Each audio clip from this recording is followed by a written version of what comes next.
So I'm kind of get ashamed sometimes to admit that even though I've been walking with God for a long time, I've not ever been consistent in quiet time and prayer time, reading the Bible. Kind of go in cycles, and usually they're pretty short cycles, and then give up or get lazy or complacent or whatever. And so this year when we started doing the soap devotions at church, we decided to dive right in and just do that. I also started finding out ways to put worship music on YouTube so that I could worship along with my devotion, and it just made a huge difference. And Sean's preaching on seasons in our lives really hit really well, because a few months ago I was having some physical problems and a lot of pain, and I was praying and kind of joking with God and saying, you know, you say in your word that we grow in tribulations and trials, but you know, things aren't perfect right now, but they're pretty good. You know, our lives are pretty good. I like this, just, you know, growing in the good times. So we'll stay with this. I like this, God.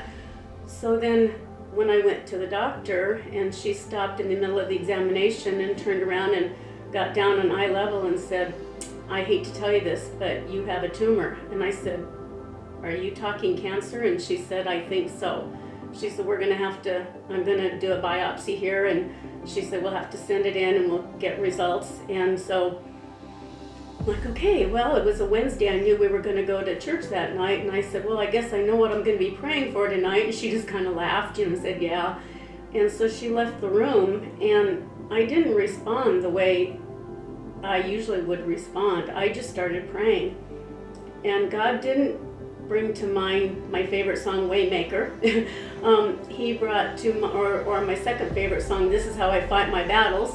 But he brought a song to my mind, I think it's called Everlasting Love or Everlasting Arms, but the line in it was, whatever comes my way, I will trust you. And I just kept saying that line over and over and over till the doctor came back in.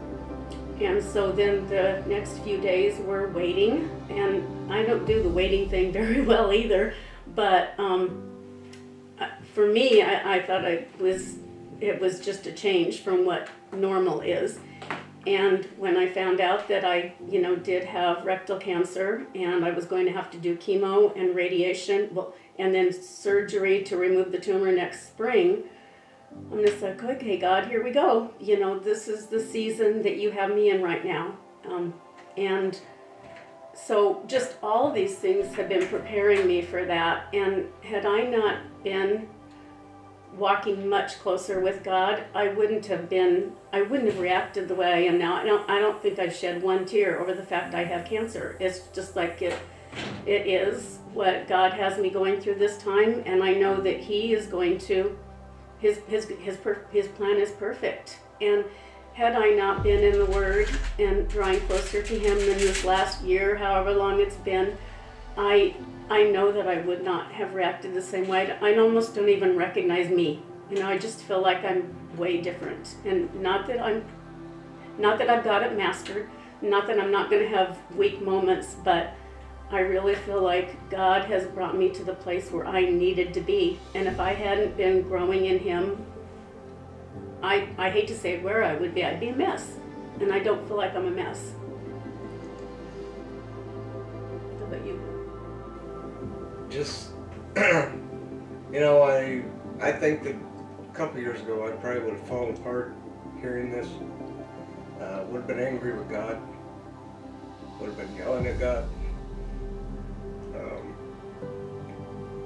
But I do, how can I put this? I do know that God has a plan. And through everything we've been through, it's been really good for the reading and being close to Him. And the closer we get with Him, we know that He has a plan. And it may not be our plan, but it's His plan.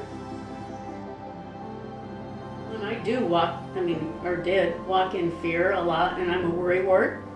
You know, my dad always used to say, my mom and my sister and I, if you didn't have anything to worry about, you'd worry about what you're going to worry about next. You know, And so I've always been a worrier, and I'm not a good waiter. I still say I'm not, and I don't pray for patience because you know you're going to get the trials to produce that patience, you know. Well, I know God knew what was going to develop in our lives, and He knew I was going to have to step it up to a higher level, or I wasn't going to be able to handle the season that we were going to go through. And so I think even though I didn't know, God knew. And I think He was preparing me, you know, for months for this without knowing what I was being prepared for. I think for both of us. Mm-hmm. It's made a big difference.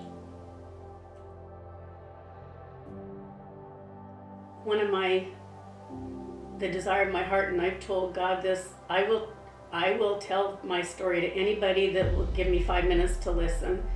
And I want to be, the desire of my heart is to be a blessing to others and to be an encouragement to others, because I couldn't be an encouragement to others if I was walking through this how I used to be. And people all over go through stuff, and it may not be cancer. It might be worse than what I've got, and it might not be, quote, as bad as what I have, but I don't want this cancer to be wasted. I want it to glorify God, and that's the desire of my heart, that it glorifies Him in my testimony and whatever I post on Facebook or whatever I say to somebody, that maybe if they're going through something, that I can be an encouragement to them, or my faith can encourage them in their faith. And if they don't have faith, that maybe it will get them to think about God. In this season, I really feel like God is helping us grow, but also He's using us to show people that you don't have to fear. You don't have to be angry at God. And even for our kids, that they know that what we're going through may not be the easiest thing, but we are going through it, and they can see that. And they just look at us and wonder, you know, how are we going to react? Because they knew how we were years ago and how we have changed. So it makes a big difference that God's taking care of us. Like I said, I want to encourage. I want to encourage others in their faith when they're having difficulties, and for God to be glorified, and that's just the desire of my heart. And I think where He's wanting us to recognize that it's all His.